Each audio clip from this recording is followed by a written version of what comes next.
Hello, welcome to VR Roundtable, episode 56. My name is Gary, and joining me is Anthony and Steve. And Chris isn't able to join us this week, unfortunately, but hopefully he'll be back next week. We've got a good show for you, as always. A few news stories, a few games to talk about. But Steve, you weren't able to join us last week. What have you got to tell us? Anything to report? No, I got kind of busy last moment with something personal. But no, nothing's been going on. The city's abuzz. I don't know. I know, Gary, you don't pay attention to sports in the slightest. But a week before last, we had the sort of the bombshell with college basketball and the FBI and coaches getting arrested. And in here in Louisville, the University of Louisville, I'm not a fan of that team or anything, but the Hall of Fame coach, Rick Pitino, ultimately lost his job. He's not in handcuffs yet. He's not going to go behind bars, so it seems. But anyway, so that's kind of what's been up. It's what a lot of people around here have been talking about. So I thought the whole thing was pretty interesting. Wow, bit of controversy there then. Yep. Anthony, how are you this week? I'm doing good. Everything's going well. I did want to mention real quick, we actually had a contest on episode 55. I had one code for 2MD VR football. And so in that episode, I told people if you guys left a comment on Friday, I would do a random drawing to determine the winner. And the winner for that 2MD VR football code is 4Willin' for Fun. I replied to his comment. I tried to message him on YouTube, but I guess you have to have like a channel to message somebody. But 4Willin' for Fun, if you hear this, please go ahead and message us and give us your email, and then I can email you the code. So just wanted to take care of that, but everything else is going good, and ready to go. Okay, let's get straight into it then. So yeah, we've got a few news stories that we want to go through here. The first one is to do with PSVR. So Sony have announced a very slightly revised version of the PlayStation VR. I don't think it's a case of where if you've owned a previous version of the PSVR, you need to be too worried, although there are a couple of features here that I think a lot of people will appreciate. The main one being is something that a lot of people requested is the HDR pass-through on the breakout box. So with this new version of the PSVR, you get a breakout box which is capable of passing through HDR. So you don't have to sort of disconnect it and reconnect it. If you've got a HDR capable TV, you can get all that benefit without having to change any connections. A few other little things as well. It's got some integrated in-ear headphones. And the streamlined cables as well. They've changed some of these cables. They've streamlined them slightly. And the 3.5mm connection is now directly in the headset. So you don't have sort of all these separate little cables coming out of it. I don't own a PSVR, but I know you two guys do. So what do you think of these changes? Are they welcome? And also I wanted to ask, I think I know the answer to this, but do you regret buying a PSVR early? Is this sort of a significant change for any of you guys? Steve? Well, no, if you can see in the room here behind me where you can see my PSVR, like I don't have it connected to a TV. Now I do have it connected to a monitor in the event that someone's up here and wants to watch the social screen. So I don't have it connected to a 4K TV or anything. So I would get no benefit. If I had it in my living room or something, maybe I would care more. But ultimately, I think it's a good thing for the community. It's a good thing for the VR fans. It's a good thing for the people who want to jump into PSVR but hasn't. And some people are obviously going to feel a little alienated. Some people are going to be a little ticked off that they invested and they have a 4K HDR TV. Well, I guess mostly an HDR TV. The 4K is not an issue with the original breakout box. The other improvements, I do kind of wish I had them. Not enough that makes me regret not having a PSVR the whole last year, because we're right at today's the 7th, I think, that we're recording. So next week will be the 1 year launch, anniversary of the PSVR launch. So I would much rather have had being able to play my PSVR the whole past year than have some of these very subtle upgrades. But if I could snap my fingers or pay a very nominal upgrade fee to make these changes, I would probably do it, mostly for the integrated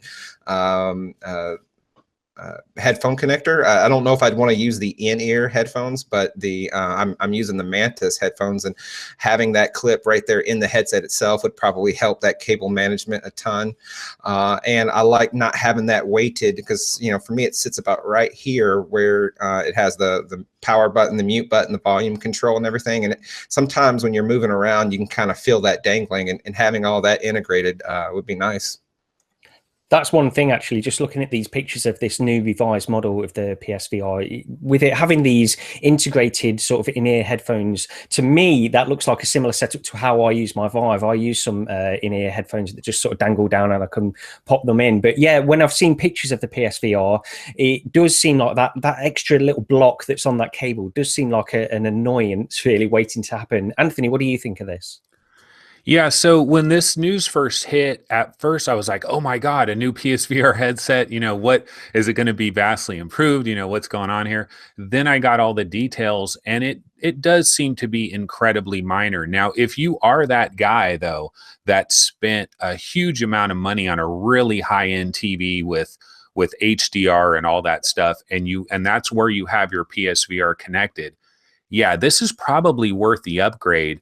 And what I'll tell people out there is, if you don't have a PSVR and you're slightly interested in a PSVR, check eBay, check Craigslist, because I guarantee you there is going to be a flood of these puppies hitting Craigslist and eBay over the next 10 to 15 days, because people are going to want to dump their current units and buy this other one. And it's going to cost them some money. I mean, I think you're going to take more than $100 loss, and then you're going to have to buy this new one. So it's going to be a relatively expensive upgrade for people.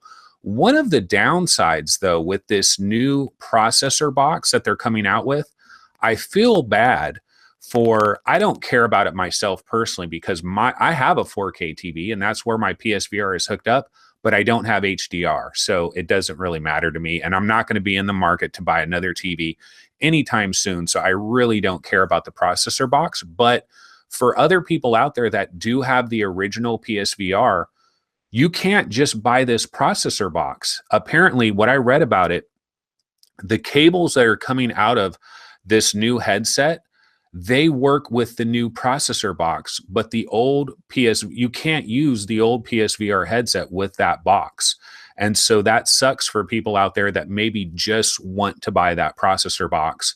And I don't know why that it had to be like that, but apparently it had to be like that. Now, as far as the headphone thing, one of the things that I'm interested in as far as that is, okay, Sony is including this little short cord that wraps into the headset, and the cord that they're including can be hidden completely, where all you basically have is just the little things going there.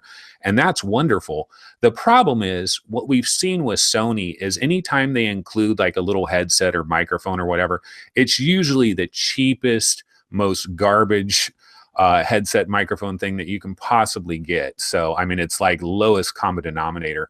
But you have to imagine third parties are going to make special little headsets for this that clip on, similar to, I think, Steve, you have a clip on headset on your thing back there, right? Yeah, I have the Mantis units. You can see them.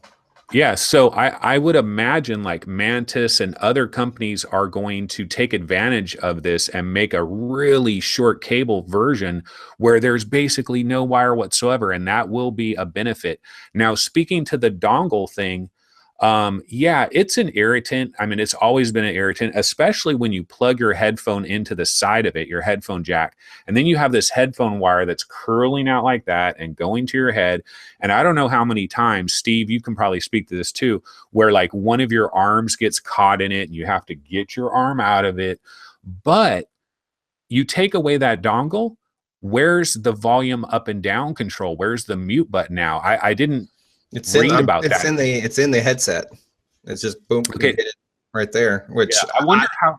I don't know. You can see if you look at some of the images released on it, you can kind of see it. And the button that makes the visor slide in and out, it's now on the top. I don't know why they moved it. I think bottom was probably better, but you still squeeze it from the same side, and then the other buttons are integrated. So to me, that seems like it might be clunkier to be kind of doing this when you want to mute, but you know, maybe it's better than that dongle hanging there. So I have to think they did some testing with it and come to that conclusion that people liked it better, at least internally, that the people working for Sony liked it better being integrated in the visor. Yeah, it's probably better for the long run, but I have noticed, I mean, I've been in certain games where it's nice to be able to quickly turn down the volume or quickly turn it up and have it. That's the only advantage of having that thing there. But they moved the microphone as well. So they made a lot of little minor adjustments. And the one thing I'll say is, like, if you just look at the bullet point list of everything that they did, there's nothing major here. But here's what I have to say about this is sometimes a company will release a new version of a product and there will be some other minor bonuses that they don't make any mention of whatsoever, and it's just kind of a secret thing. And then when the product comes out and people start using it, they realize, dude, I got the new PSVR headset. It never fogs. My old one fogged all the time. We don't know what other tiny minor improvements could end up revealing themselves eventually. Were we going to talk about the Move controllers a little bit? Because I have a thing. Go ahead. Yeah, go ahead. That was the next point that I was going to make. Yeah, go ahead. I think some of this, though, to your point, Anthony, is that they're also probably cutting down, trimming a little bit of fat and cutting down a little bit of the manufacturing costs. Hopefully that they can drive the price down, knock another $50 off the retail or something. And not having that dongle there and the cabling going in and out, to me, that just screams cost avoidance. Yeah, that's probably a big part of it. Now, the Move controllers, the PSVR community has been clamoring for Sony to upgrade the Move controllers. And I've talked about this a million times, so I'm not going to go into that. I personally think that would be the absolute wrong move. And I want these PSVR fans to just chill out and enjoy what you got now. And PSVR 2 will solve all your problems. Just have patience. Okay, that's my take. But they did refresh these Move controllers. And the one thing I'll say about that, I'm using old PS3 Move controllers, right? And one of them, every time I turn on my PSVR, I have to go through this routine where I turn on one Move controller and then the PlayStation sees it. And yeah, I select my account and it logs that Move controller in.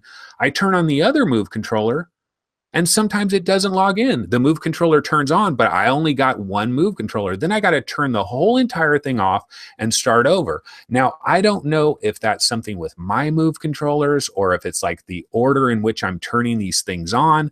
But one of the things about these new Move controllers, supposedly there's really nothing different about them except the battery lasts a little bit longer and they're not backwards compatible with PS3. So you can't play Move games on your PS3 with these. But again, this is the other thing I'm saying is when a company changes something, sometimes they'll make a tiny improvement in a certain area and they won't advertise it. So these new Move controllers that are coming out, maybe the light will be more vibrant or will be more trackable. Maybe the rumble will be a little bit better. We know the battery is going to be a little bit better. So I'm going to buy 2 of these Move controllers when I'm able to buy them because I'm already having problems with my existing ones. And I'm hoping there might be the tiniest of improvements. Again, it's not going to be a big deal, but I'm just saying every once in a while when a company brings a new product out, there's slight improvements that they don't mention sometimes. You don't have one of those charging stands, do you? Like if you see, again, I keep pointing to the back of my room here, but I have the little charging stand and I didn't buy it when I got the PSVR. I bought it because I'm also using PS3 Move controllers and they're changing the charge point. They're changing it to a micro from a mini. So if you have a charging stand or some other peripheral that you charge your Move controllers with, if you get the new ones, you're going to have to get a new peripheral as well. It's possible as well, you know, with these new Move controllers, like you were saying, Anthony. And also, you know, Steve, you say how they create these sort of slightly revised versions in order to maximize their profit. They streamline production and all this kind of stuff. And that makes perfect sense. I wonder if with these Move controllers, they've done that. But as well, there is the chance that we're getting slightly improved sensors, you know, the IMUs within there or something like that, which work better than the ones that are in there, just because the newer ones at this point are probably cheaper to source than the older ones that they used in there originally. So that's a possibility as well. I don't know about that.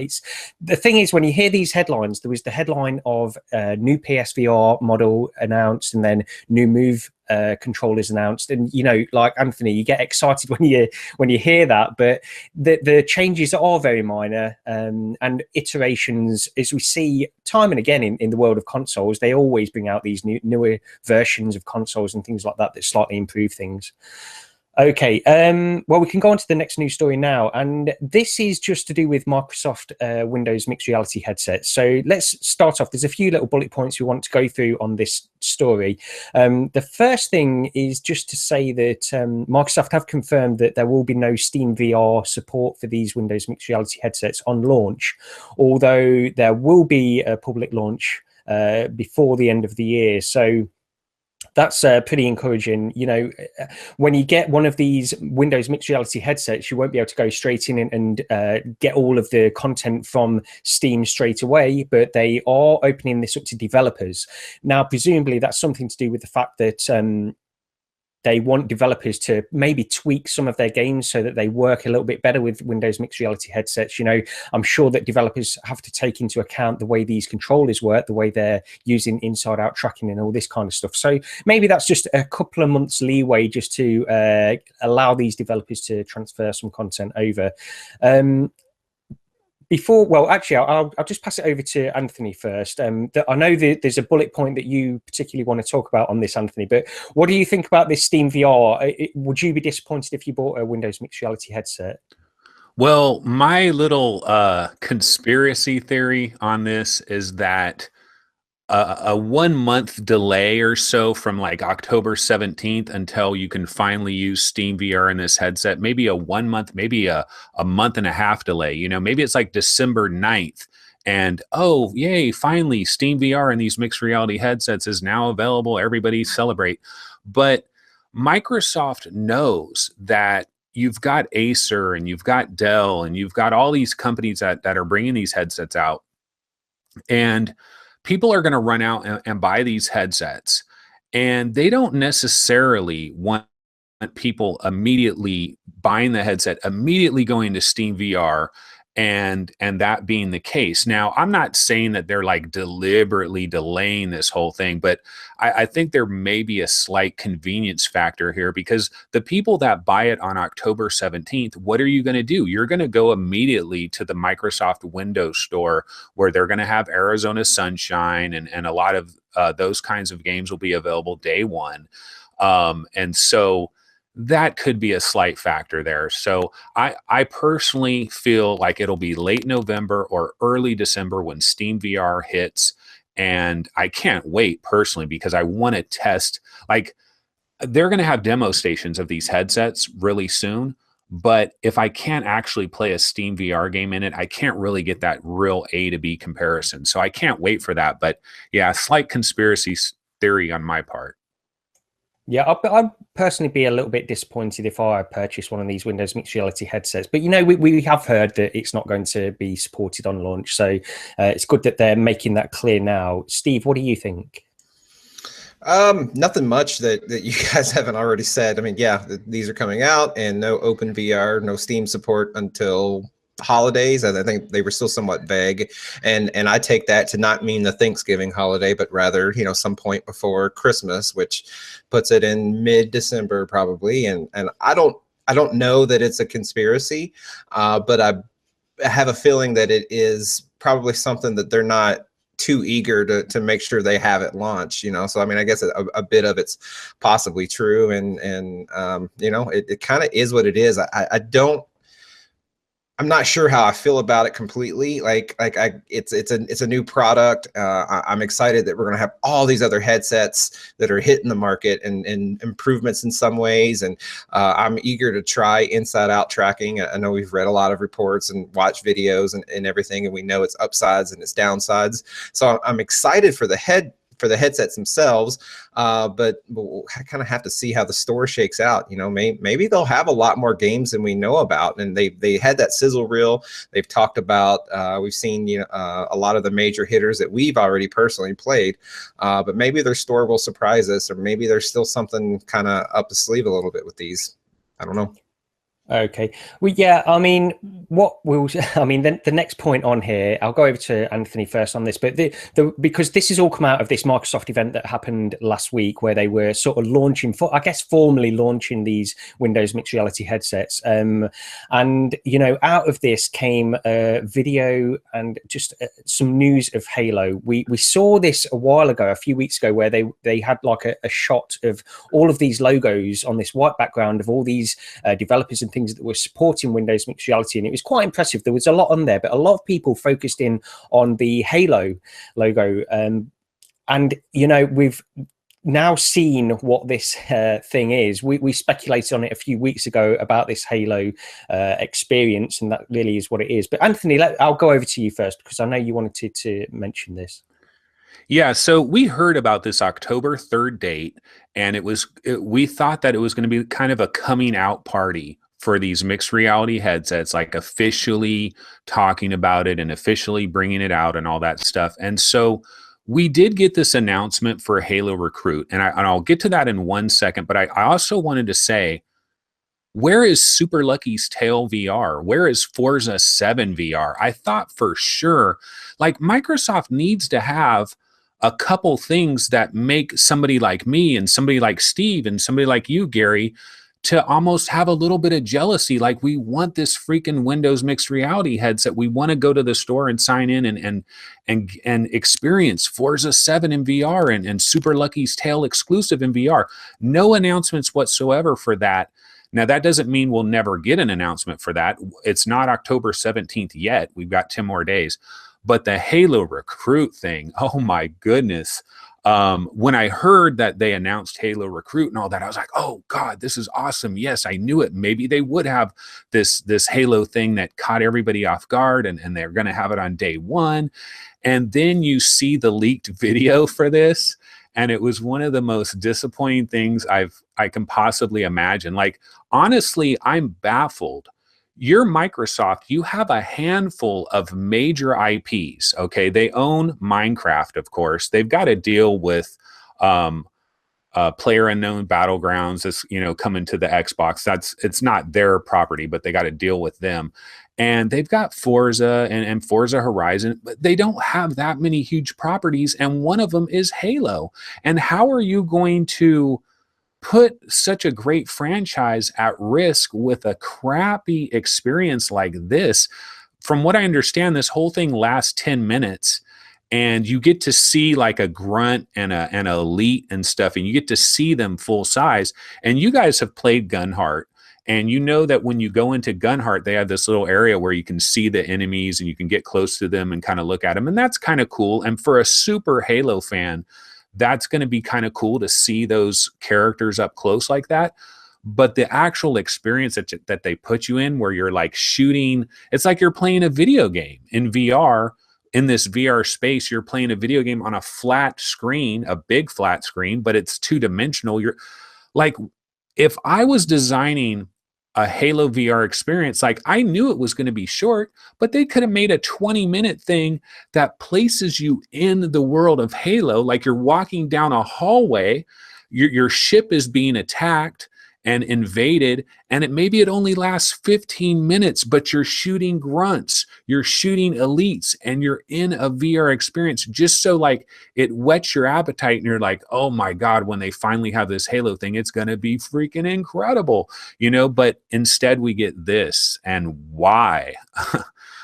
Go to Steve on this. So, so I saw the leaked video, and I saw it on Twitter, and I was signed into our VR Roundtable account, and I immediately kind of retweeted it out there, and I had something negative to say. I was kind of sarcastic about it. I said something like "woof" and a miss, or like it was just bad. Like, and I'm not the type of person that normally will go out of my way to say something's bad, like actually go and actively make a tweet or whatever to call attention to something. And that's just how underwhelming. And I'm not a fan of Halo in the traditional sense. I was when Halo was popular, I was busy playing SOCOM on PS2, and I thought that was a better game. But you know, I'm sure the internet will disagree with me there.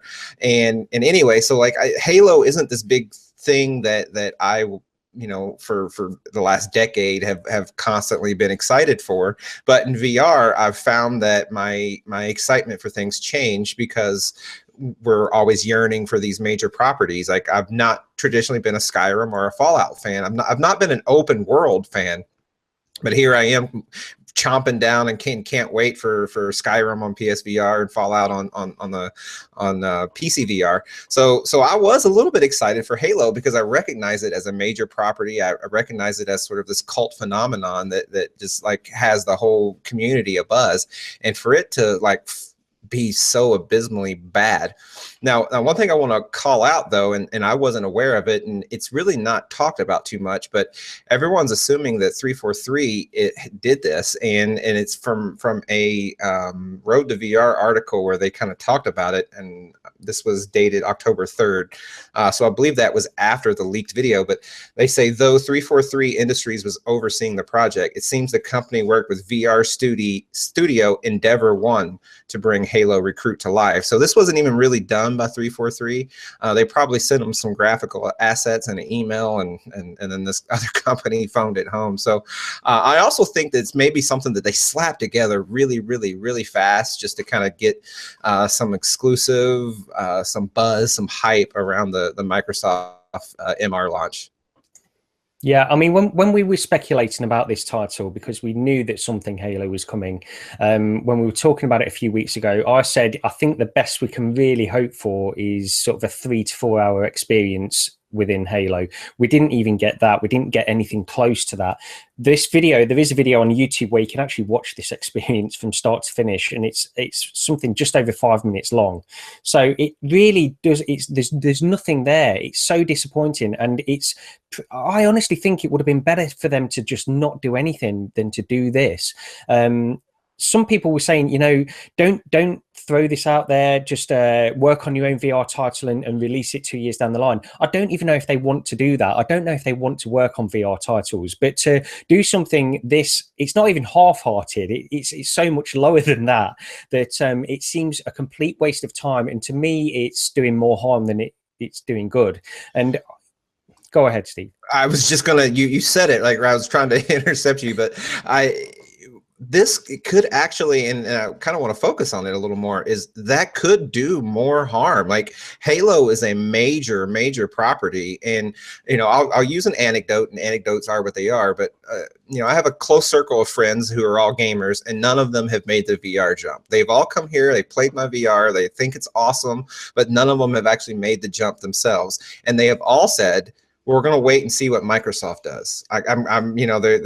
They lean heavily on Xbox instead of PlayStation, and they've all said over the months, we're going to wait and see what Microsoft does. I want to see what they do with VR on Xbox or what have you.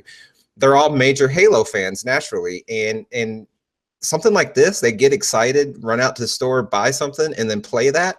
Like, that's gonna like send the wrong message for VR, especially when the damn demo has flat screen content. Like, the most of what you're doing after you look at the models of the Grunt and the Elite is you're shooting things on a flat screen. Like, it literally feels like Duck Hunt, not Duck Season, which was a good game, but Duck Hunt from 1984 or whatever it was. Like, this was so bad and so counter to what VR brings.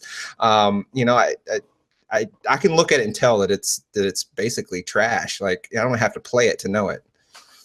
Yeah, that thing about the flat 2D screen, I mean, that's just laughable. It was almost like some people were actually saying this has got to be a joke. This has got to be some kind of sick joke, because it honestly, when I watch that video from start to finish, all you're thinking about is, okay, the setting looks okay at the beginning. You're doing the things that we see so often in VR. He's looking down at his hands, how they're actually right in front of him because he's using motion controllers, and that's great. And then he picks up a gun, fantastic. And then from that point on, by all accounts, this is just shooting things on a flat screen in front of you. I'm so disappointed, and I worry that this is, like we've mentioned, it's doing more harm than good. The one other thing to mention on these Windows mixed reality headsets, before we get onto the main headset, is that Skyworld and Luna are releasing on the same day as the Windows mixed reality headset, so that's October the 17th. So I guess these have been sort of designed to coincide with the release of these headsets. Skyworld looks great, and again, you know, I mentioned Luna last week, and I think that's a title to look out for as well. Okay, let's get on to the next. You know, Skyworld, they got a huge bonus from this is another tiny little news tidbit, but we might as well just mention it real quick. But Brass Tactics, which was the other big real-time strategy game, it got delayed. It was supposed to come out on October 19th, and now it got pushed back to February 22nd, 2018. And the developer, Hidden Path Entertainment, is talking about how they're going to add way more units. They're going to add all this extra stuff. It's going to be way better. But Skyworld, if you're Vertigo Games, and Vertigo is a publisher, we got to remember this. So don't think you're getting Arizona Sunshine quality just because Vertigo Games' name is on it. Jaywalkers were the ones that really designed Arizona Sunshine. Vertigo Games is like a publisher, and Skyworld is made by another company, and Vertigo is publishing it. But they dodged a huge bullet, and they're probably going to get a lot better sales with Brass Tactics being delayed. You know, I thought that was weird when Skyworld got announced, because Brass Tactics was up on Oculus for 3 or 4 weeks now with pre-order, and it had the date, and then Skyworld came in and was, you know, the day before, whatever. They weren't the exact same day, but they were really close, and I thought that was bizarre to have two kind of anticipated RTS games hitting days apart. That did seem kind of bizarre to me. So I don't want to say I'm glad Brass Tactics got delayed, but I'm glad that at least, you know, the two games won't sort of cannibalize each other. Yeah. Okay. The other thing on this Windows Mixed Reality event that happened last week is the Samsung HMD, the Samsung Odyssey. Now, we had rumors and sort of leaked images of this headset a couple of weeks ago now, and we did mention it on the show, but it was sort of formally announced and revealed at this Microsoft event. So we got a lot more details on this headset, and it looks pretty impressive by all accounts. Now, the specs are slightly different from the usual specs that we're seeing on pretty much almost every single other Windows Mixed Reality headset. It's that they're almost all identical in terms of their resolution, their field of view, and all these kinds of things. This one is slightly higher spec from those. So this is going to sell for $499, but it comes with motion controllers as well. It has a resolution of 1440 by 1600 per eye, which is higher than the 1440 by 1440 per eye of the other models of the Windows Mixed Reality. And it also comes with an OLED display rather than an LCD. So this will help with contrast on games and experiences. And also, probably, I think you get sort of a lower persistence kind of display with the OLED as well, so you won't get so much blurring effect and things like this. The Samsung headset, the Odyssey, also comes with integrated headphones, as we saw on those leaked images. So this really looks like the one to go for. I did read a short article about this on Road to VR, and the guy who demoed this headset said, you know, it's got a higher spec and everything is great. He personally didn't feel like it was leagues ahead of the others or anything like that. He didn't particularly like the form factor, the way it fit on his face and things like this. So there's a few things to take note with this headset. But overall, just looking at the spec sheet, this looks like the best one to go for at that price at least. Steve? It's only $50 more though, so it's not like it's like way more expensive, right? No, I think it's 50. Yeah, so yeah. It makes sense now. It's missing one thing that I care about, and it's the only MR headset that doesn't do the flip up visor. And like, oh man, that's something that I was really looking forward to. I want the higher resolution. I want the integrated audio. That's important after having it on the Rift and now having it on the PlayStation VR, but not doing the flip up visor. That's really something I was looking forward to. Go ahead, Anthony. I was just going to say, I think, isn't there an Acer combo deal for $399 that includes the controllers? I don't know if it's going to be available right away. That's right. Yeah, there is one. There's a HP and a Dell, which are $449 with the controllers, I believe. But there are a couple of headsets as well that are $399. And you're right, Anthony. I do believe that the Acer for $399 comes with controllers as well. So this headset is $100 more than that. But I mean, but if you look at these spec sheets, if you're not too concerned about form factor, really there's some clearly defined headsets that you need to look out for. The HP and the Dell are 449, okay, but unless you're overly concerned about the form factor and you find those form factors preferable, I'd say that the price wise and spec wise, you can get a better deal by going for either the Acer or the Samsung. But yeah, Anthony, have you got anything else to add on this at all? Well, when people started to get their hands on this Samsung, I was on Reddit and I was reading an opinion of this one dude. And of course, you know, a dude on Reddit. So, I mean, we don't know like how locked in it is, but he said that he sampled all of these different mixed reality headsets. And he said that the Samsung was a night and day improvement over the other ones, which doesn't make a ton of sense. I mean, you go from 1440 by 1440 and you bump it up to 1600. So it's like, really, would that small difference really make or break the whole thing? But that's kind of what he was saying. Tested was a little calm with their praise for it. I mean, they definitely like the OLED screens and all of that. This is obviously the main headset that's coming out of this group that, like, I mean, if you were going to jump on this bandwagon, this is probably the one to go for. But the price, when you think of the $499 price, that's Oculus. You know, the Oculus Rift is $499. So, I mean, there's a head-to-head comparison here.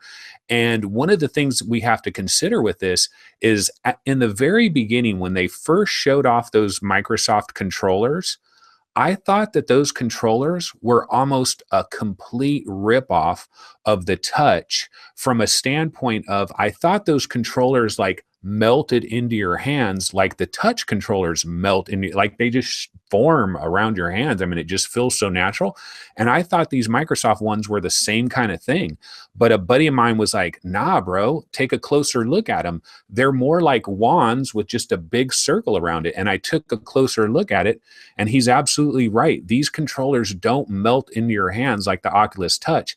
So are you going to pay the exact same price as a Touch and get controllers that don't melt into your hands like that? And then the other concern too is one guy mentioned on Reddit, hey, guess what, guys? These things don't work in the dark. You have to have some kind of light on because it has to see the floor. It has to see your walls. And you might think about, well, I mean, does that matter that much? It doesn't matter that much if when you put it on, there's no light leakage and it seals properly on your face. That's not a big deal then. But if there is some light leakage, I can tell you with my Oculus Rift, I like to play with the lights turned down because I still get a little bit of light leakage. And every once in a while, if I accidentally glance down there and I see like my carpet or something, it removes me from the experience. But it's going to be certainly, I would love to sample the Samsung, absolutely love, but I want to sample it with Arizona Sunshine. I want to sample it with raw data, you know, I want that A to B comparison. I did see because Tested had some hands-on with this, and they were actually sort of making similar comments to what you just said, Anthony, in terms of like the controllers. They don't feel as ergonomic as the Oculus Touch controllers or anything like that, but they do have a touchpad and an analog stick. So they've got, you know, there's pluses and minuses to all these things. And one of the pluses to these headsets is the fact that it uses inside-out tracking. Again, you know, I don't know how well this works. I've not tried it, but I'd love to try it like you. But that brings with it some advantages. For me personally, you know, I could take this. It's a portable headset then. You can take it around to different places. You can attach it to laptops. If you've got a reasonably powerful laptop, then you can attach it to laptop and give somebody an idea of what VR is all about. You don't need a hugely powerful laptop as long as you're not showing them, you know, these games or anything like that. You can still give them a taste of VR. So I think this is all you know, an advantage of these Windows headsets. You could say, yeah, you know, for $499 you can pick up a Oculus Rift, and you probably overall, if you're in a dedicated area, you'd get a better experience with the Oculus Rift, depending on what you're after. And this is one thing, you know, I've mentioned to you guys, I've got an Oculus Rift and a Vive, and these are tempting me to consider, should I, because I feel like I'm duplicating the experience in many ways with the Oculus Rift and the Vive. There's some things that work particularly well with the Vive. There's some things that work particularly well with the Oculus. But for the most part, you can get away with one of these headsets and still experience pretty much everything you want to experience. Now, I'm just thinking, you know, should I sell one of my headsets and maybe move into this Microsoft Windows mixed reality realm? I don't know. And I don't think I will make that leap at this stage. One thing I was going to mention actually off air before we began, but just talking about selling these headsets, you know, we're going to be getting diminishing returns is within the next 12 months, certainly. If you want to sell one of these headsets, as all of these other ones are coming out and they're gradually lowering the price, you're going to, you know, you're not going to get as much for your own headset in the future. So I think it's balancing all that kind of stuff out and thinking, which headset do I want to try now? And do I want to keep it for 6 months and sell that? And there's a lot of questions. Yeah, make no mistake. Like those of us that have a Vive and a Rift, and like that doesn't make a ton of sense, honestly. Like I have it because I'm just a super nerd for this stuff, but like I don't recommend that the average tech fan actually go out and buy both of these headsets. Pick one and then use your money for games instead of buying the other headset. Yeah, there's some subtle differences, and the Microsoft headsets, while I'm very, very, very interested, I'm cautious to the wind about just buying one and now having 3 headsets that largely have a lot of overlap in the content that they play. I feel perfectly fine about the PlayStation VR because it's this whole other subset of content that there isn't much overlap there. But with all the PC headsets and throw the Pimax into that loop, like if I was to really buy one and you know, with the intent of, okay, this is going to be the headset that I do most of my gaming on, I'd probably be, of what we know right now, I'd probably be going with the Pimax, and in which case I would sell my Vive so that I maintain the native Oculus compatibility, and then the Pimax being my Steam VR headset. So I get what you're saying, Gary, and it's a tough decision because you're absolutely right. If you're gonna make a leap, the sooner the better. But at the same time, if you do take a loss, right? You know, we paid $800 for our Vives, and we had a lot of enjoyment out of it. That's $800 well spent. And if I sell my Vive and only get $200 for it or $400 for it, like I think it's okay. Like I'd obviously want to get as much as I could for it, but it's okay because whatever that delta is, with that remaining $400 or $600 that I lost, that was all spent in really good enjoyment. So you know, it's much cheaper than you go on a family vacation, you drop thousands and you come back after a week or whatever, and that's done. Like all you have left are memories. Yeah, I agree. Actually, you know, just in terms of, I don't regret buying the Rift or the Vive. I've had so much enjoyment from both of these headsets. So the fact that if I mean, we'll make a substantial loss on them, but if I just think about the amount of money that I've actually spent on that experience for over a year now, I'd be willing to take that at the beginning as just a price for renting this headset out for that period of time. You know, I still think it's well worth the money. Okay, let's go on to the next news story we've got down here, which is, okay, so HTC announced that Fallout 4 would be bundled with some of the new HTC purchases, and you also get 3 months Viveport subscription on there as well. So that's pretty good. Steve, I'll go over to you on this one. This news came out, and you know, it's sort of coinciding a little bit with some almost poor reports from Fallout 4 that we've seen recently at various events and stuff. So it's still a big title. So anybody that's coming into VR and can see that they can get Fallout 4 VR, a VR version of that game along with a VR headset, I guess it's still enticing for them. Well, it lets them, but it also lets HTC advertise it, right, as a bundle. They get to link that association. There's already a lot of people right now that just are saying that, well, you know, Fallout 4 is a Vive exclusive, and you know, we don't know that. Like we don't. It's probably unlikely to come to the Oculus store, but we don't know that it won't just play natively just fine on the Rift. We don't know that we're going to need some sort of third-party hack, but still, it's from a business perspective, it's still smart on HTC's point to kind of ink that deal, and I think I think it's gonna help them. They're gonna boost sales because they're already, lowered the price down to $600, so they're $100 more than the Rift. Now you throw in a $60 game that I'd imagine the attach ratio of a lot of Vive owners were going to buy this game. So you're effectively, in some ways, making the game, or making the Vive headset $540.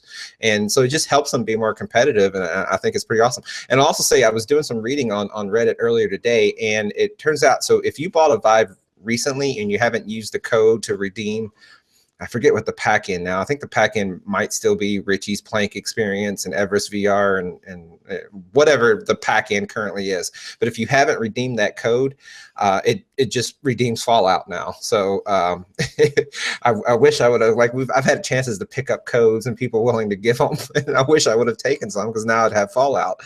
So it doesn't just go if you've recently bought even prior to this announcement and haven't redeemed your code. Lucky on you. Yeah, I saw that on Reddit as well. Yeah, that's pretty cool. Okay. We've got a couple of smaller news stories here to talk about as well. So the first one that I saw, because there was this Microsoft event last week, but there was also a Google event, Google I/O, and they announced there was a few various things. This was to do with their Pixel phones and various other things as well. But they did announce a Google Daydream View updated headset. So this is a updated version of the headset that they released last year, and it's got a few improvements. I just wanted to mention this because I'm interested in mobile VR, and I'm becoming increasingly interested in it. But the improvements that they've got on this is improved comfort is one of the main things. By all accounts, it's a significant increase in comfort from the last headset that they had. It's also got a built-in heatsink in the front flap where you put your phone. So this will sort of obviously reduce heat and allow the phone to run for longer and faster while it's being used for virtual reality experiences. So that's all pretty good. I think that's a great innovation that they've added in there. And they've also added some significant improvements on the lenses that they're using. It's a combination of sort of Fresnel lenses, and by using these variations, it boosts the field of view by 10% as well. So I think you're getting around 110 degrees field of view in this headset now, which is pretty good for a mobile HMD. And I just wanted to ask you guys, because I own an iPhone. Steve, I know you own an iPhone. Anthony, I'm not too sure what phone you own, but the problem I have is, by being an iPhone and Apple phone user, I can't jump into any of this mobile VR stuff. I feel like I'm being a little bit left behind. Although we've got this AR kit now, it's not really that impressive to me at this stage. So I'd love something like this, an equivalent in the iPhone. Steve, I'll go over to you first, because I know you're an Apple user as well. I feel like you do. Like I'm curious. I kind of wish I could throw my iPhone into one of these and get to play some of this content. But I don't have one, and I can't, and I've not really tried it. I'm also feeling like it's possible that if I did have an Android phone or Google whatever and could do this, that it would be almost a little bit like AR kit, in the sense that, oh yeah, it's pretty cool, and then I never touch it again. Like I always go back to the idea that my time is my bottleneck right now. And later in life, hopefully time opens up. But right now, time is precious. I don't have a lot of it. So what time I get, I'm going to go for what I think is the most premium option available to me. And I don't think a Daydream or Gear VR content is going to compete with playing the latest and greatest on PC VR and whatnot. So yeah, I'm kind of torn. It's certainly, at this point, it's not enough to make me flip from Apple iPhone. So take that for what you will. Yeah, I mean, I'm similar. If I thought I was going to get a lot of use out of this thing, and I knew it was going to be compelling enough, because it's got the advantage of being portable and you can use it anywhere around the house. So I think that's something good going for it, but it's not enough at this stage. I feel like with this AR kit and these AR apps, they're interesting to try. It's interesting to see where the technology is, but it's not necessarily something I'm going to spend hours doing. And maybe that's the same thing with mobile VR. Anthony, have you got any interest in mobile VR at all at this stage? No, I've got enough VR headsets as it is to worry about doing the phone thing too. I'm kind of curious though, on this new Daydream model that they're bringing out, where it's supposed to be more comfortable and all this that you were just talking about there, does that only work with the new Pixel 2 phones, or is it also backwards compatible with the first Pixel? Yeah, it's backwards compatible. I think they've got they had a list of around 15 compatible phones now, 15 Daydream compatible phones. So yeah. You know, on the prices for those, because like what I like to do with a phone is I like to actually buy the entire phone and then just go get service somewhere and be able to like switch my service off and on, whatever I want to do. And I'm wondering, like, how, like, do you got to spend like $700-800 probably to get one of those, to get a Pixel compatible phone? Probably, if you want to buy it outright, you know. Yeah, I don't think it's that expensive, but yeah, I mean, if you want to buy it outright, it's going to be a few $100s. I don't think that, I mean, they're not in the realm of like an iPhone or anything like that in terms of cost. But I was just trying to look while you were talking actually about the cost of the Pixel phone, but I can't find it down here. But yeah, I know they're not quite that expensive. But yeah, I mean, just to purchase one just for mobile VR is probably not the best way to go about it anyway, because the content on there probably isn't quite as compelling, especially coming from desktop VR. It's probably a difficult jump to take to go back to that. Although I've seen they have like some good looking cartoony Lucky's Tale type looking platformers and things, and I think there's even like a turn-based RPG. And pardon me, because I didn't know we were going to talk about this and I don't have them in front of me, but I don't think the content is completely kind of throwaway stuff. I'm sure there's plenty of that.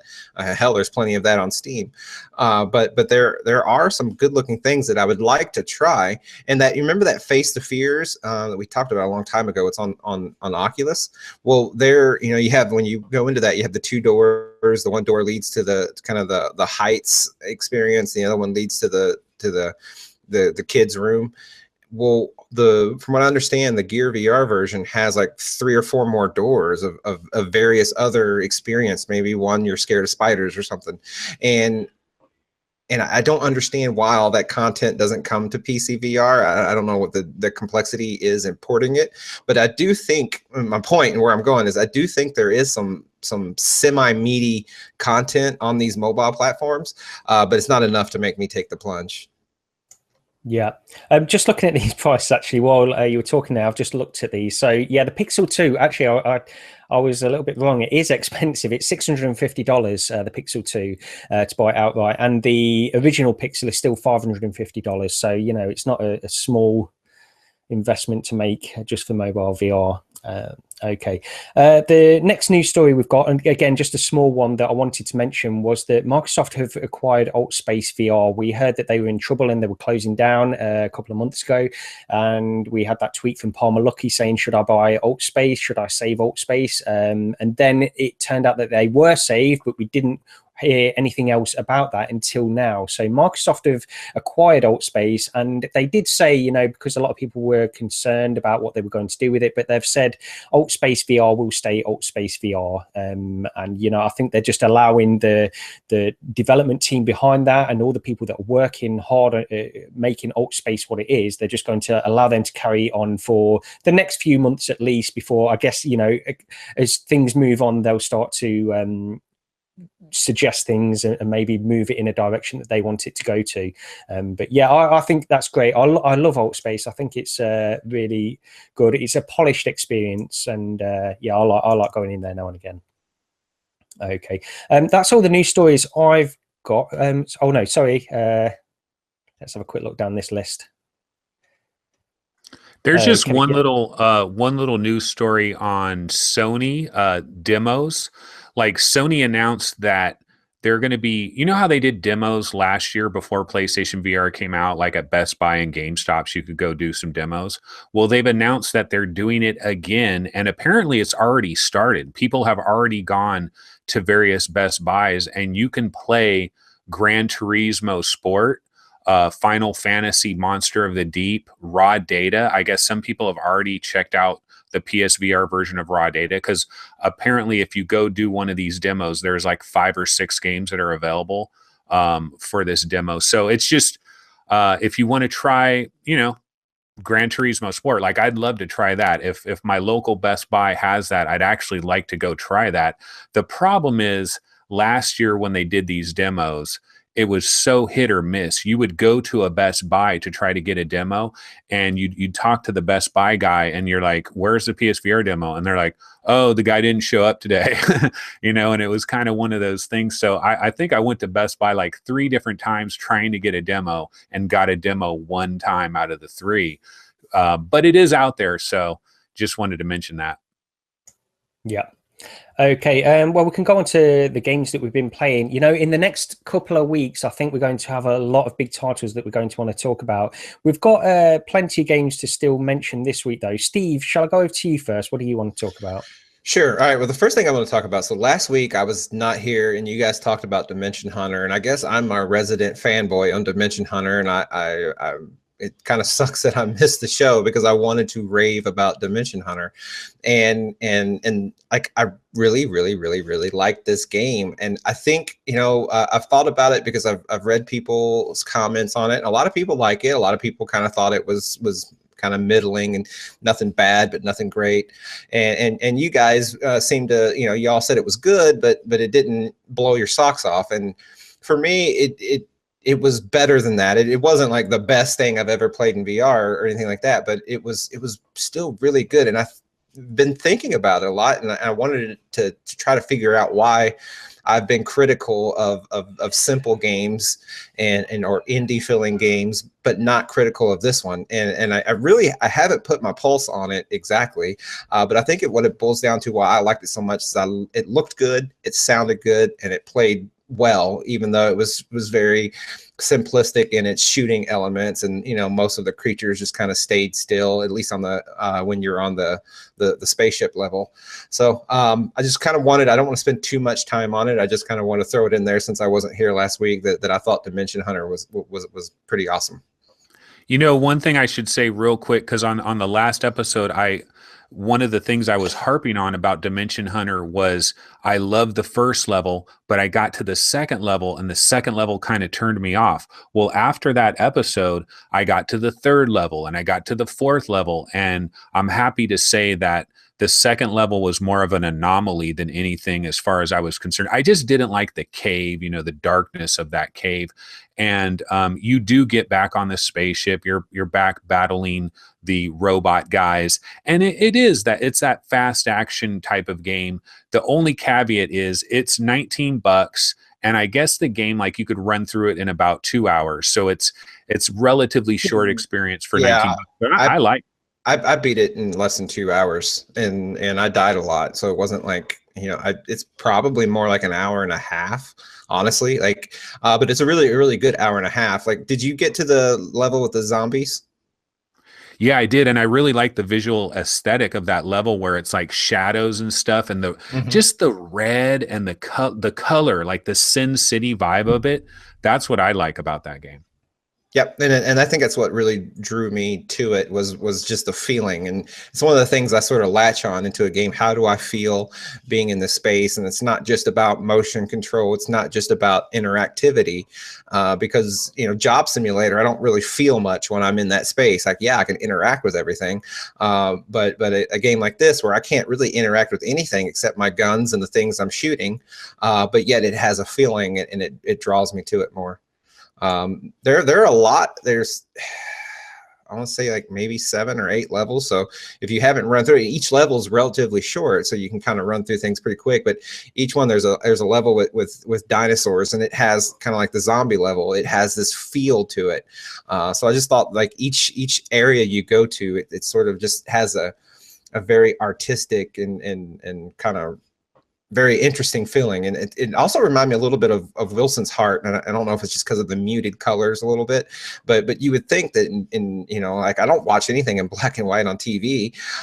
You know, I guess the last thing I watched in black and white was Schindler's List, and you know, you would think that that would somehow be putting off, but when you're in these worlds in VR, like, muted colors actually can work, and it can help. I don't think every game should be that way or anything, but it can kind of help set a tone or a feeling. Like, some of the things that you may not even really think about, you'll just find that, like, when you're in that space, it just kind of subconsciously sets a mood. Okay, Anthony, why don't you go into the next title for us? I guess I could talk about In Space, which is, it's two different words, end and then space, because there's so many games that have so many similar names that it can kind of get crazy. But this is a game that actually came out, I think, back on like September 19th or somewhere around there. I'm a little late to the party on this one, but the developer is Orange Bridge Studios, and I guess they had a Gear VR version of this game, and then they ported it to PlayStation VR. And they're also going to have a Steam Oculus version coming maybe later this year or very, very early in 2018.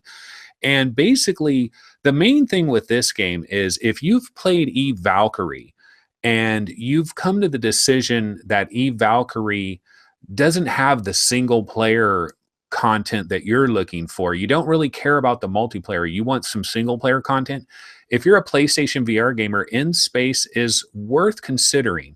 Now, I do have some caveats about this game. Well, it's $19.99, 20 bucks.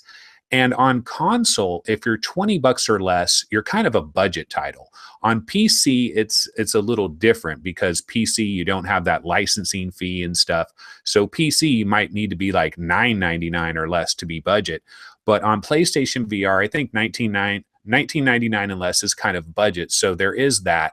But this game, basically you're in your fighter ship and you're going on these different little single player missions. The graphics are pretty good. They give you some different kind of like the look of the planets and stuff. When you go to these different areas, it can have a completely different look to it. One of the things I like about this game too is the cockpit. Like the very top of the cockpit is really close to your head, and it's mostly glass, so you can see like ships going over you and stuff like that. But there's a lot of like bars of the ship so that you still have that grounding there. You know what I mean? So when you're looking up, it's not just a big plane of glass.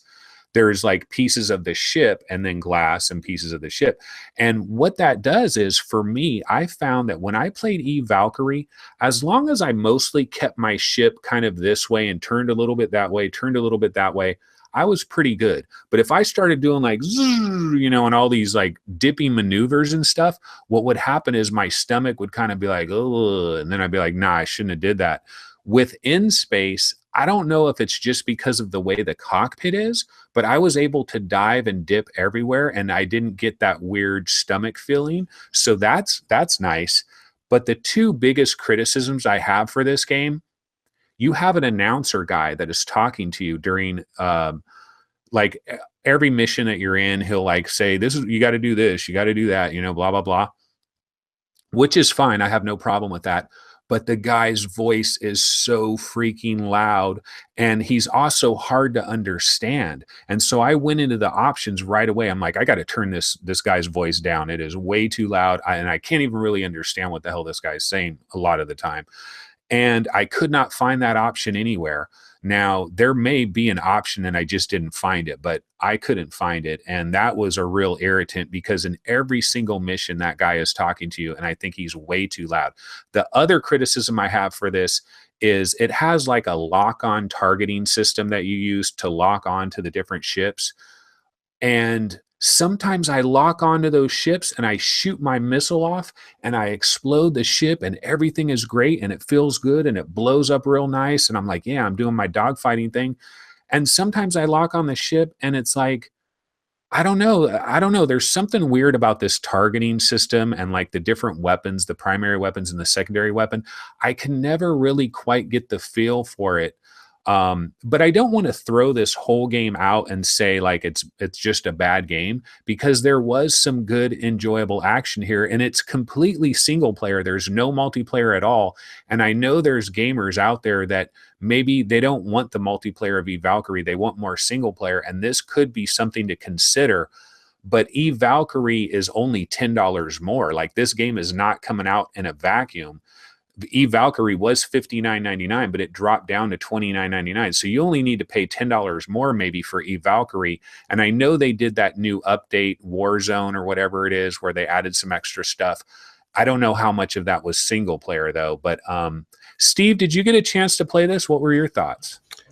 I liked it. You know, and I liked Eve Valkyrie a lot. I haven't played it in a long time. I did a brief update when they did after I got my 1080 Ti. I checked it out on PC. I initially had it on PlayStation VR. So like, I think you had made a comment of how you didn't feel any kind of motion sickness with it. And I think, you know, because you don't have a roll. Roll is where motion sickness and any type of cockpit, I guess really flying games, anytime you have a roll where you spin, that's where really motion sickness will get anybody. And I think that's perfectly natural. And I don't remember there being a roll in is it In Space? Sorry, I got this game mixed up with Everspace, which is on PC VR. So I don't know however I could mix up Everspace and In Space. So I agree with everything you said. You know, it is a good game. It feels good. I would argue that, and I played like maybe 6 missions. And I don't know how far it goes, but to me, comparing it to Eve Valkyrie, which is a very fair comparison, and it's something that it's going to constantly be compared against, it felt too easy. Like I never died. I don't feel like I ever came close to dying, honestly. And with Eve Valkyrie, like you can get messed up pretty quick. So I think Eve Valkyrie is a more serious game. Like it attracts a more serious kind of purpose and intent to it. But still, In Space is good. It does kind of scratch that cockpit itch. It does feel good. It looks pretty good on PlayStation VR. And you know, I don't. I'm not recommending it. But like if you're comparing Eve Valkyrie versus In Space, I think Eve Valkyrie is probably the better buy. Even though I wanted more from its single player, I think its single player was diverse enough and had an overall better presentation. No matter how much shorter it may be, it just had it felt a cut above, and which makes sense because it launched as, you know, as a full $60 game, and it has the full weight of CCP behind it. So that's kind of where I stand. I would still recommend Eve Valkyrie over it, but In Space is a good game. Okay. I'll go next just on a couple of smaller titles. We received some keys for the first one is called Remnith, and this is a first-person shooter, which I didn't know a lot about, in all honesty, but I dived in there, and this is pretty impressive, actually. It was better than I expected it to be. Looking at the screenshots, the aesthetic of it didn't really look like something I wanted to sort of progress through or anything like that, but playing it is pretty good. Now, the first thing, when you first go into this game, it's got a short intro sequence, but I found that performance in that intro sequence initially was very, very poor. I had to lower settings right down. But yeah, I think it works pretty well as it is.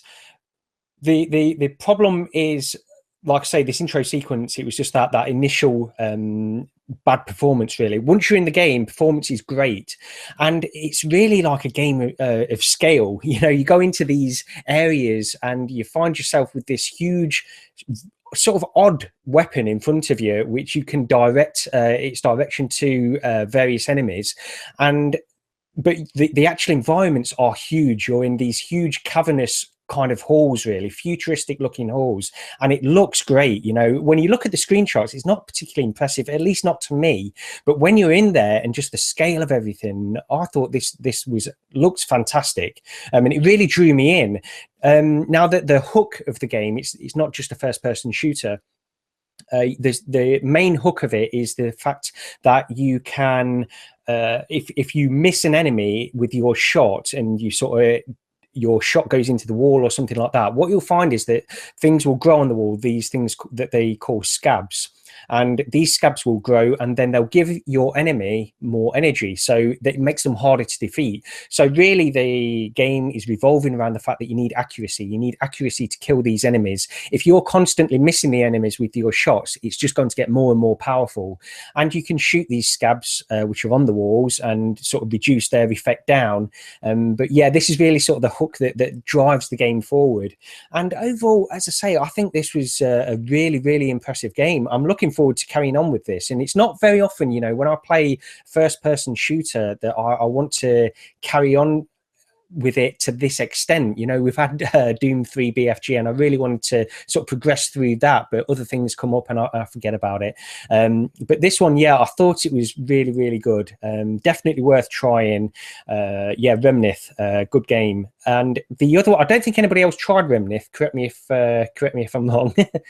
No, you know, we get so many small games all the time, and sometimes I wonder, like, should I really try this game? But now hearing you say that, I definitely want to try it now. Yeah, it's definitely worth trying. As I say, the screenshots don't do it justice, at least to me. And there's certain games, certain aesthetics and things like this don't really appeal to me when I see them in screen. But when you're in there and you're in VR and you realize just the scale of everything that's going on in this game and the explosions, they're very, very impressive because everything just feels huge. And yeah, I think it's definitely worth trying. The other one I wanted to talk about, which I know you've tried as well, Anthony, is called Cloudborn. Again, we received a key for this game. I saw screenshots of this and thought it looked pretty interesting. It's very reminiscent of Windlands, really. I mean, in aesthetic and just how it looks, you know, you can't get away from that. It's pretty much exactly the same as Windlands. But this game, instead of swinging your way through these levels, you're actually climbing and doing these various things. Now, I went into this, you play through a short tutorial, and I've played through, I think I'm on about the 3rd level now, I believe, in this game.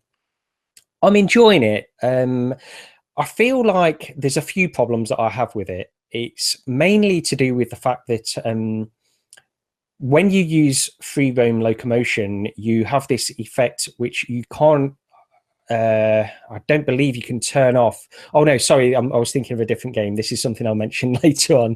This has got a different effect. Basically, you're climbing up various areas, and if you get exhausted by climbing, you'll hear a heartbeat in your headset, and you know it's sort of indicating that you're running out of energy, and you need to pause and just hold on to the thing that you're climbing with both hands, and then you'll gain your energy back. When you lose energy, your field of view will sort of close in on yourself, and if it gets too small, then you'll fall down. So that's really what this game is about. It's pretty interesting. The one thing I'll mention, and I think you mentioned this as well, Anthony, when we were talking about it, is the fact that it feels like a game that needs a jump button. It doesn't feel like the game has been designed specifically around excluding a jump button. And some of the points, you just think, I need to get over to this very small gap. Why can't I just jump over this very small gap? Instead of doing that, you can't just walk across because you'll fall down. You have to actually lower yourself down across the ledge and then grab the ledge, which is literally inches away. I find that just a very odd decision by the developers. But yeah, I'll go over to Anthony first on this. Yeah, so I played this, I think it maybe was Thursday when I played this, and I played about 35 minutes maybe, right? And I wanted to go back into this and try to give it like another hour, and I unfortunately didn't get back to it. So my comments are only of playing 35 minutes or so of the game. But Gary, like, yeah, so the same problem. Well, first, let me start with the good stuff. The good stuff is this really does feel like Windlands. I mean, we talked about XING, The Land Beyond, how that had a Windlands vibe. This actually has way more of a Windlands vibe. In fact, if somebody told me that SciTech Games, the makers of Windlands, made this, I wouldn't have blinked twice, because when you're in these environments, they really do look a lot like Windlands. And the sound design, like in that very first level, I thought the sound design was pretty powerful and kind of like a grand experience, like a movie kind of a sound design. It sounded like there was like some big gigantic creature that was moving around, and like you hear this rumbling, you think something major is going on, and you're kind of looking around, but I think there is like a big giant creature, but I didn't quite get that far.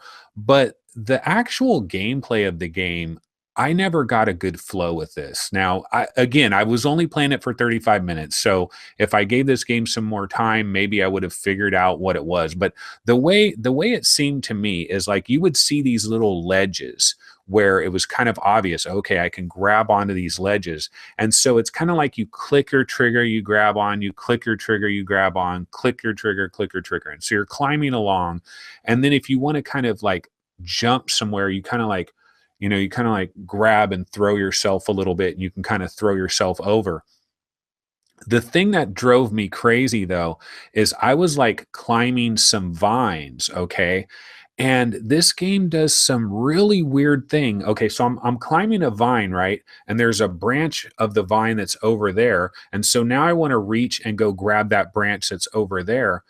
And when I do that, the camera goes, it like Yeah. does this like weird, like what the hell are you doing? Why is it doing this? I went into the options. I tried to see if, and there's a lot of options actually, like locomotion options and stuff. I did the arm swinging one, which was really slow. Like the arm swinging for Vindicta, you move pretty good.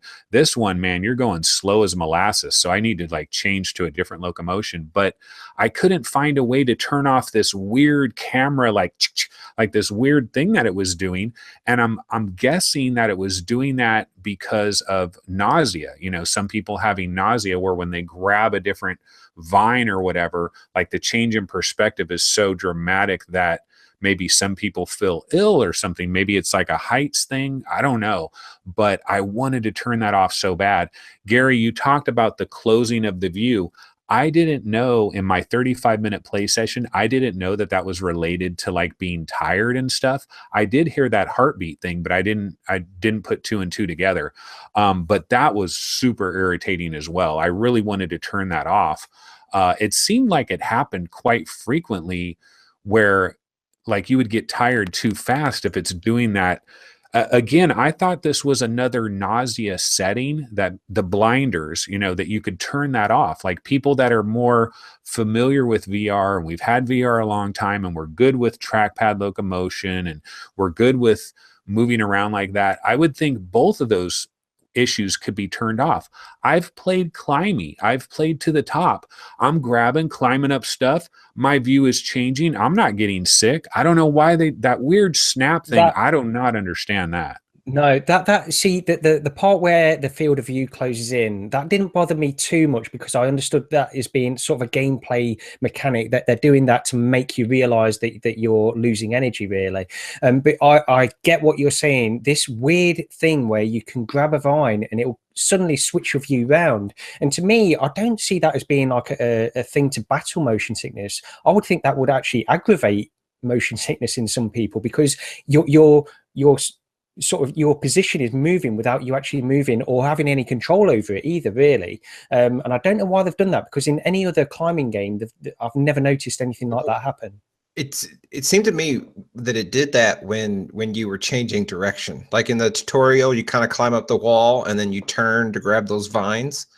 And anytime it was reorienting the character, the camera, and I also had a problem with that. I played the game for maybe 45 minutes, and overall, like I didn't think the game was very good.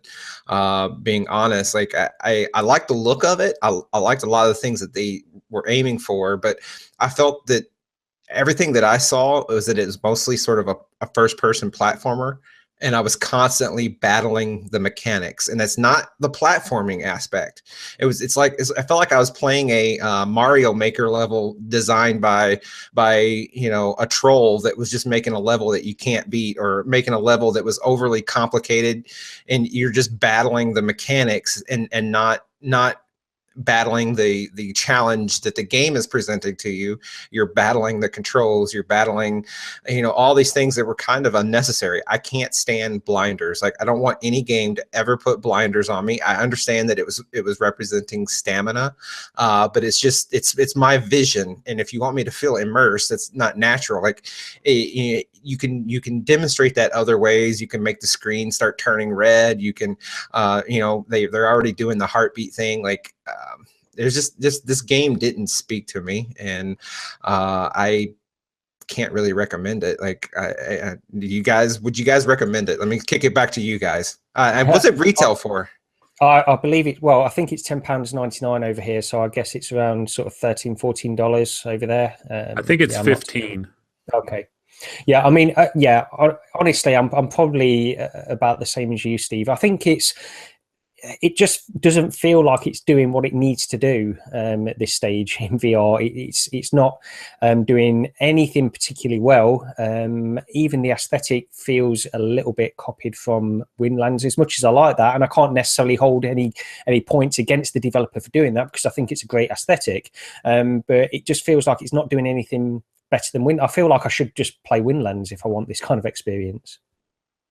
I'll just say that I do want to play this a little bit more, just because I don't know that I gave it a fair shot that first time. Like, I feel like I need to throw another hour into this. I liked the visual aesthetic. I love the sound design. Gary, you got to like the third level. Did you notice the sound design? I mean, was it pretty good, or? In all honesty, I didn't. I wouldn't say that I noticed anything that's stood out to me or anything like that. I mean, when you're going through this level, really the idea of progressing through this game is you're getting to this weird purple gloop thing, aren't you, at the end of each level, and sort of pulling out the core. And in all honesty, I mean, when I was playing Windlands, I did notice sort of you have like the winds that's blowing in. I guess you get that in this game as well, some kind of ambient wind that's blowing around you to represent you being high up and this kind of stuff. I didn't notice anything beyond that, really, no. You win some, you lose some. yeah. I mean, I can't really add anything beyond that. Steve, why don't we go over to you next? All right, I'm going to get into Don't Knock Twice. It's October, and I'm starting my family. We put all of our Halloween decorations out in the house, and I'm starting to feel compelled to play some horror experiences. I think I got maybe a little burnt on VR horror, kind of 6 months ago or so, or somewhere around Paranormal Activity. I haven't really played much since then, but with the season, I felt I want to play some horror, so I wanted to check out Don't Knock Twice, and I'm playing it on PlayStation VR, and I did get a key for that, just to throw that out there, because I know a lot of people want to know whether or not how we acquired the game, and let that interpret maybe our influences. But I like this game a lot. Now on PlayStation VR, I'll kind of get the bad out of the way, and it's not so much the game itself. I have to talk about the hardware. I feel pretty strongly that it is not running on a pro patch, so the frame rate and the resolution is a little less than optimal. I try to think of this game if I was playing it on my Vive or my Rift, and take those kind of elements out of the equation, because that is the game. So on the PlayStation VR, or if you're running a Pro, it maybe isn't up to the quality that you would expect. But I'd say, I think around Tuesday of this past week, they released a patch that enabled walking locomotion with move controllers. So it's kind of, we're seeing a recurring theme here with the talk of Skyrim and various other games that are doing walking locomotion. So you press I can't remember off the top of my head, but you either press the move button or the trigger, and you point the controller wherever you want to walk, and your character will walk. So it's got locomotion, it's got teleport as well. So we've covered locomotion options. The game, it hasn't been too scary, and but it's got a good sort of underlying theme. It all deals with children. I don't want to spoil anything in this sense, because there's also a movie out there, and I actually want to watch the movie as well, because it's the same story, it's the same title. I guess I don't know how this developer bought rights to the property or whatnot, but I want to check the movie out. But it's got a good sort of underlying theme as to why you're doing what you're doing. And I believe it's $20 here in the US, and I'm recommending it even on the PlayStation VR, if you can accept that the performance isn't necessarily where you would hope that it would be. It doesn't perform as well as, say, Resident Evil, but that aside, like it's got good interactivity, it's got a good feeling, it's got voice acting, it's got a lot of things going good for it. So I kind of like it, and I don't think it's very long though. I'm not sure. I kind of judge a game when I'm playing on PlayStation. I judge it by the trophy list and how far, like it kind of can be an indicator of how far you're through the game. And I think I've got about half the trophies in around an hour. So it's probably only a 2-ish hour experience. So kind of keep that in mind. But so far I'm actually really liking it.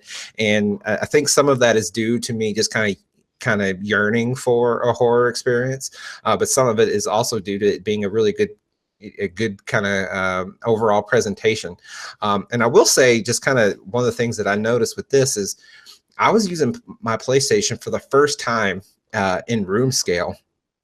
Now, obviously, the tracking isn't going to be very good, but standing up, holding 2 motion controllers, walking around, opening doors, turning, and everything, like rarely do I find myself pointing completely 180 degrees away from my PlayStation camera. And that's just, most games are kind of centered and designed in such a way that you don't have to do that.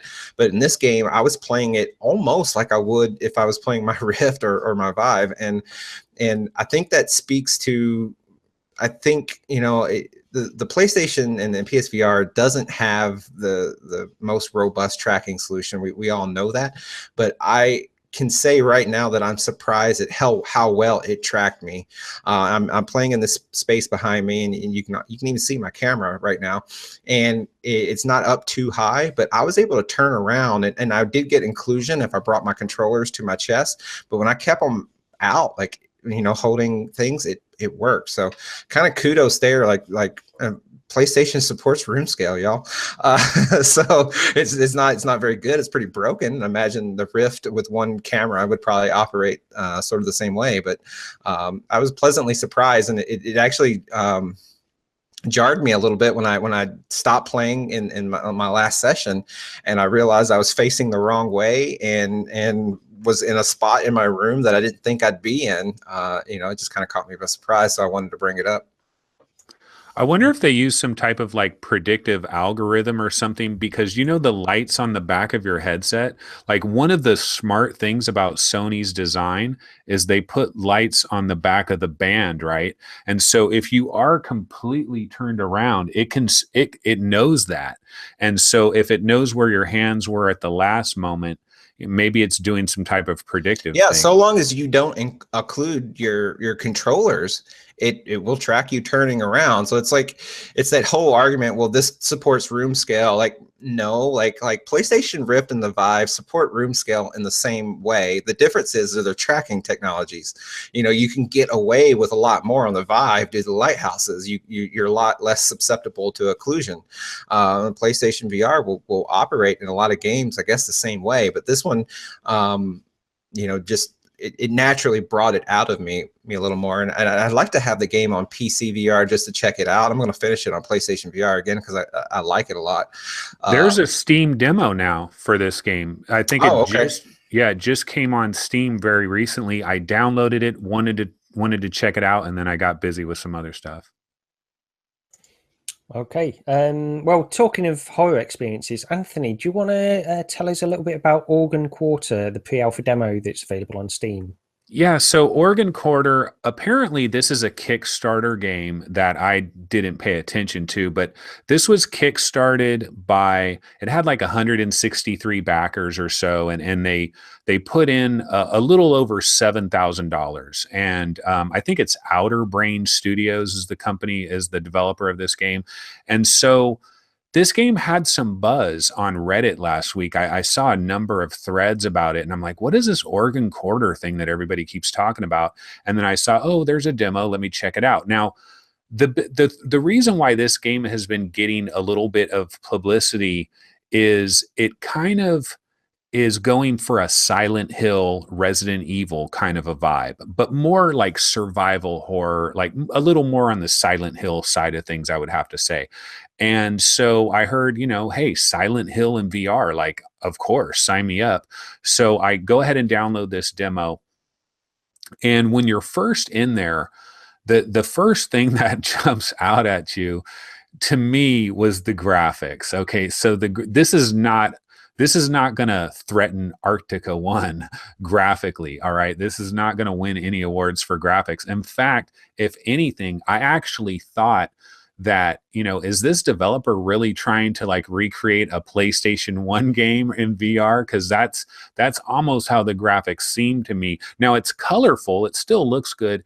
And when you see the creatures, I only encountered like maybe 2 or 3 different creatures in the part that I was in, but the creatures are disturbing. They are disturbing, and the creatures do not look like the game could have came from the year 2000, but the creatures look a little more advanced than that. So I will give it that.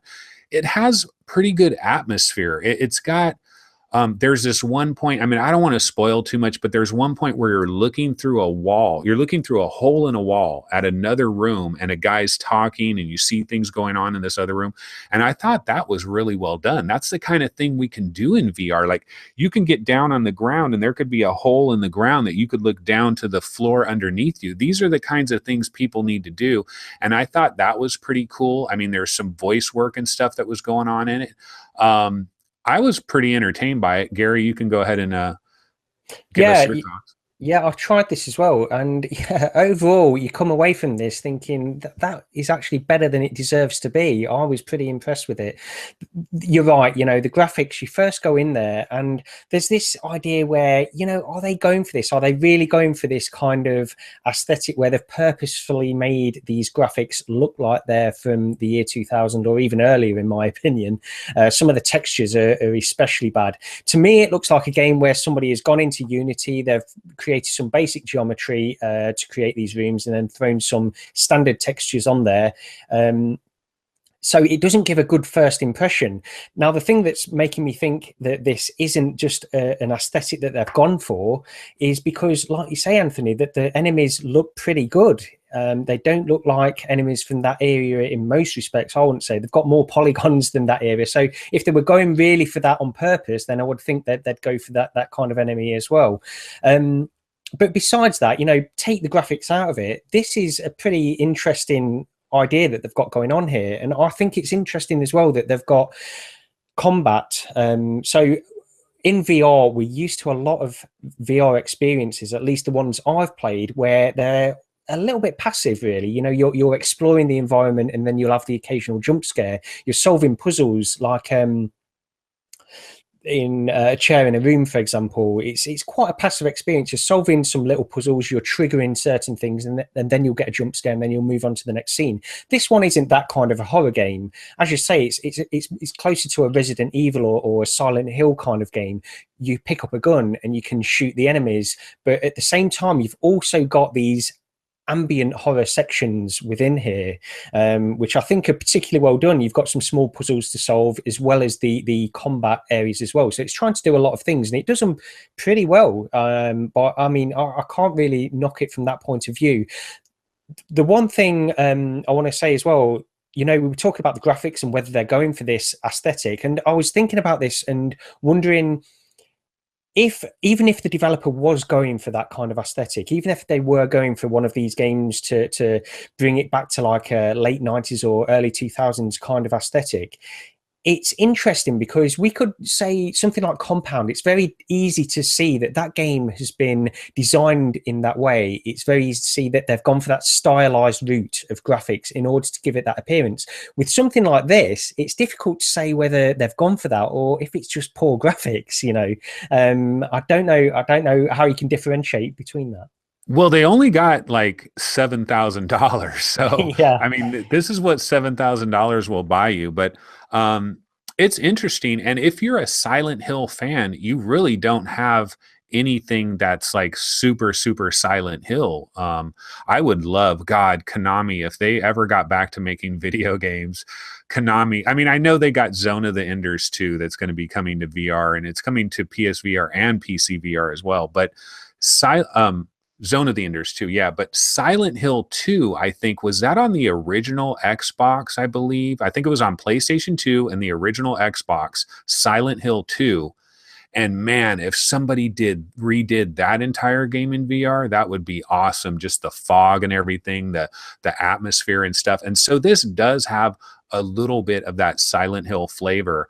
But if you're like, there's going to be certain gamers that will go into this and they'll be like, oh, hell no, these graphics are terrible. And they'll just immediately bounce out of it. So if you're a real graphics snob, this probably isn't for you.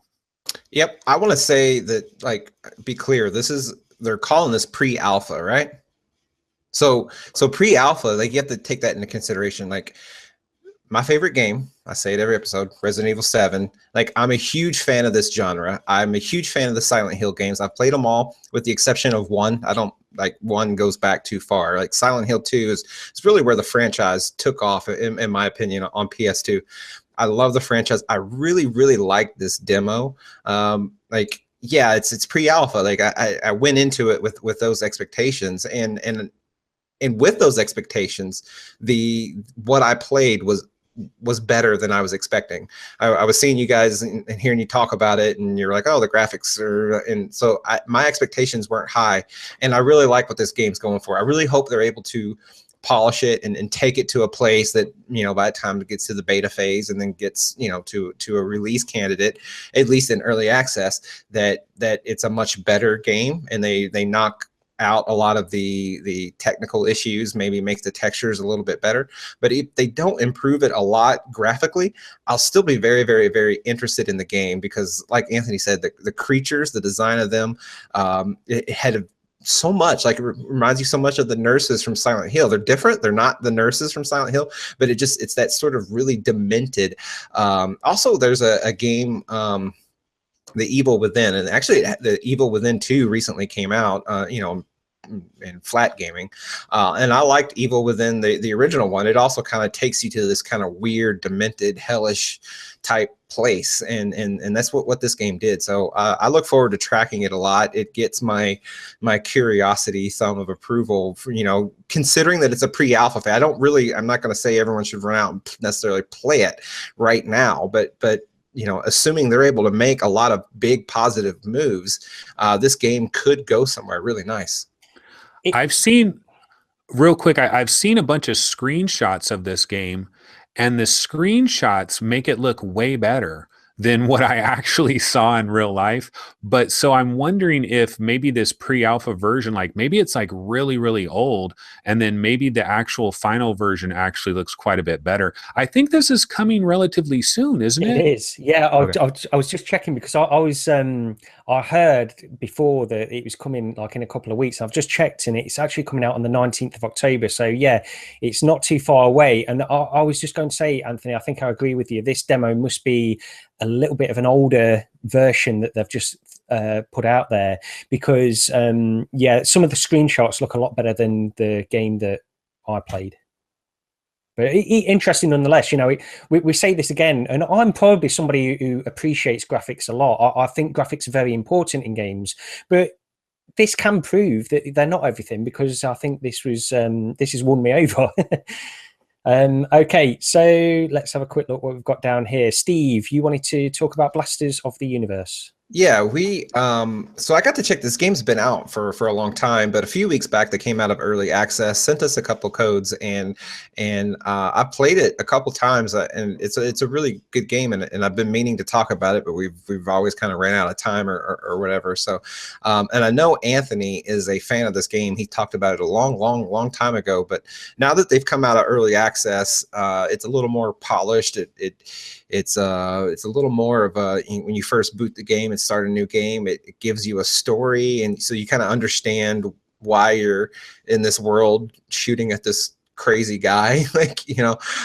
But really, like, it's another wave shooter, but what this one is different. Like, is very customizable. Like, you can choose different shields, you can choose different guns, different types of attachments, different types of fire modes. So it's really deep in that way.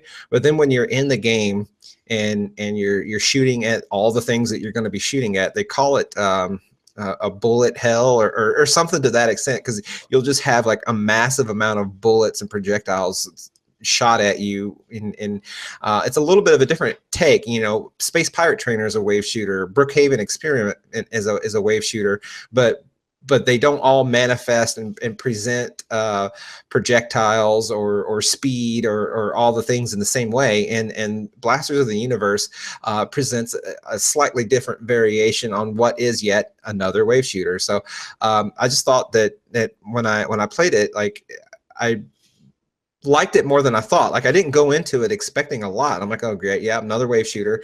But it surprised me, and I wanted to kind of throw that out there and give it some positive attention, because it surprised me. It's pretty fun while I was in it. Anthony, do you want to add anything? Because I know you're a big fan of this game. Yeah, no, I'll just say, like, I played this like 8 months ago or something. And back then, the very first time I played it, I actually didn't like it. I thought it was way too chaotic. I didn't know what the hell was going on. And I didn't get into it. But I played it again and I figured out this game has like sublime gameplay when you really figure out its systems and when you really understand what you have to do. The balancing between using your shields and firing and like dodging, it seems incredibly chaotic. There's going to be people that will play Blasters of the Universe and they'll absolutely hate it because they'll think it's too chaotic. They don't understand what's going on. But once you learn what it wants you to do and you learn the style of it, it is one of the most polished, like the gameplay, it has that gameplay, man. And I loved it. And to hear Steve talk about it and the fact that it's come out of early access and it's had some more polishing of it, I need to go back in and check it out again. But I was having a blast like 8 months ago with this thing. Yeah, I've played only briefly got into this very quickly because I know that you guys really like this game. So I've tried it, but I'd like to spend more time in it. And the thing I like about it, you're right, it's very chaotic when you've got all these enemies coming at you and they're all firing bullets at you. But as you say, it's a bullet hell. And these enemy projectiles are moving quite slowly. So you've got an opportunity to sort of dodge out the way, block them in certain ways. And it adds something to it, I think.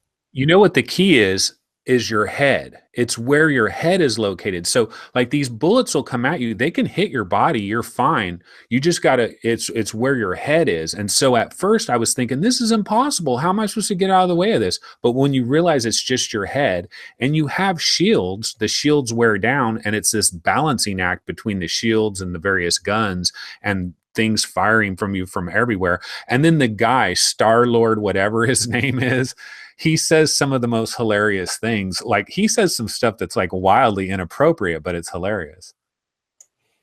Okay.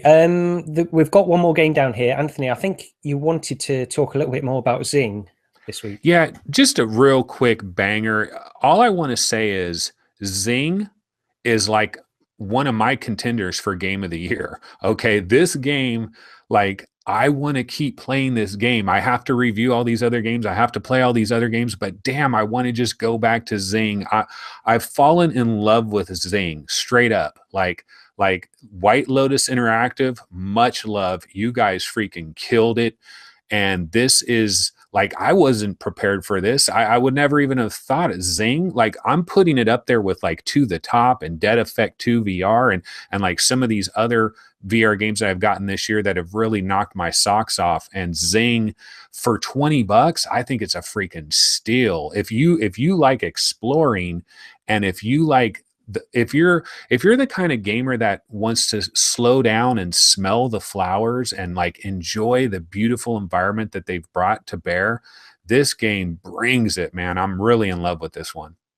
Me too. Yeah, I think it's great. Absolutely fantastic game. And yeah, I'm still playing through it. I'm taking my time. This is one of those games that I mentioned it before, I like having this kind of game just having rumbling along in the background so you can constantly go back to it and just pick it up and play for 30 minutes and then play something else. I think you need a game like this in your library, and yeah, this is one of the better ones.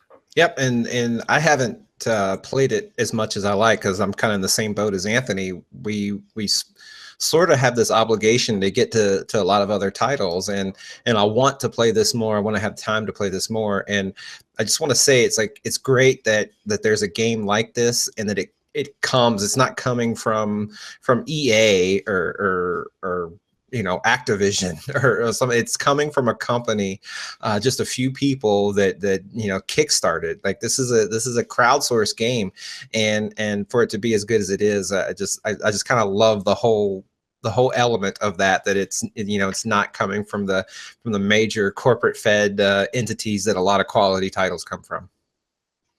Yeah, Okay, well, I think that's episode 56 anyway.